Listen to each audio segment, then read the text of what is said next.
Patuloy clearing operation sa nasunog at sumabog na gusali ng Philippine Army. Nasa Fort Bonifacio pa rin. Kasama natin si Ivan Mayrina. Ivan. Yes, Igan, ngayon lamang ay may nakita muli tayong usok na nagmumula dito sa pinangyarihan ng sunog at pagsabog sa EOD building ng Army Support Command dito sa loob ng Fort Bonifacio. Agad naman itong binuhusan ng tubig at patuloy pa rin nga ang isinasagawang flooding sa gusaling yan.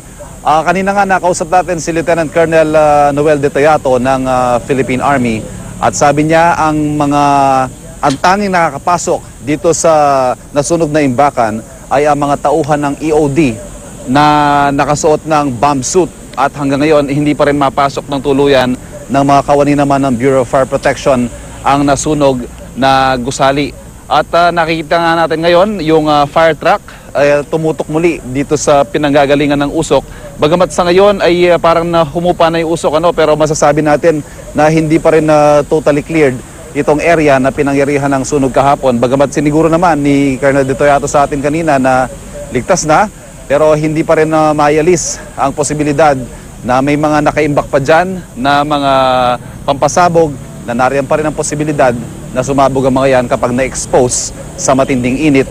At nariyan pa nga yung posibleng magkahawaan, sasabog ang isa at magpapatuloy muli ang mga pagsabog tulad ng nangyari kahapon.